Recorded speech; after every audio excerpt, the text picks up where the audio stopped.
On this episode of Gomi Style, we're talking about cardboard, the humble material that's used for boxing up everything from toys to shoes to furniture. By now, most communities collect and recycle their cardboard, turning it into something useful like insulation or pet bedding. But here on Gomi Style, we think we can go one better and actually reuse, not recycle the cardboard, and avoid the waste stream altogether. But first, we got to get enough material to actually do the work.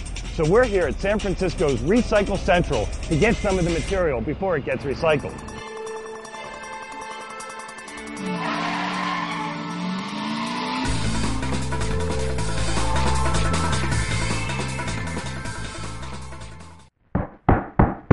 Most people think of cardboard as a material that really doesn't have a lot of strength. Once it's been bent or scored, it sort of loses its structural integrity. But really that's not true. Now this box, you can see it's already kind of falling apart, but just by keeping the relative structural integrity upright here and upright on this angle, it's holding his entire 750-pound body weight. So Chad, this is the approach that you're going to take. From what it looks like, you're going to be using nothing but pieces of cardboard upright like this, and then a series of pieces kind of slotted into it like this, and as you put those pieces together, that makes a structural unit.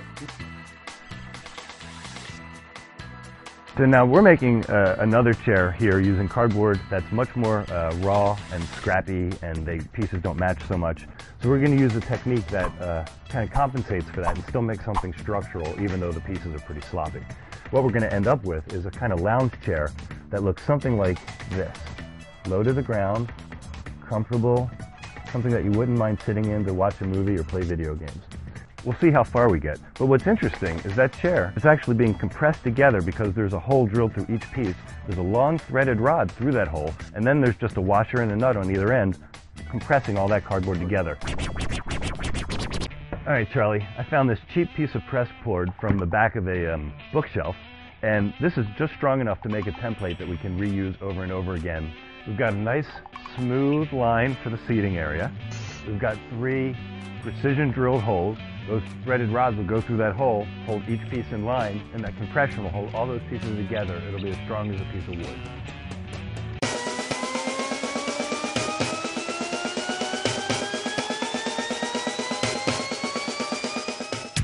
We've got Charlie set up now with an assembly line, so he can easily measure, draw, and cut each piece of cardboard to match the others. Meanwhile, we let Chad loose to develop his own chair design as he goes along. These two designs couldn't be more different from one another. Charlie's chair uses a very simple approach and requires a minimum of design experience. The challenge is that it requires a huge amount of material to make. Chad's chair uses so little cardboard that it's being made from a single large cardboard box, but it'll be a technical challenge to design a working chair strong enough to use every day.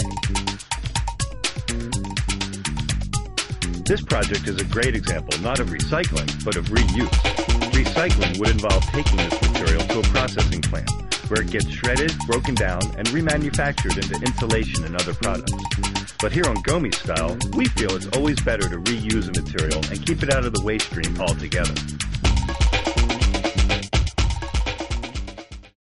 As an everyday chair, this particular design I would probably have to give a thumbs down to.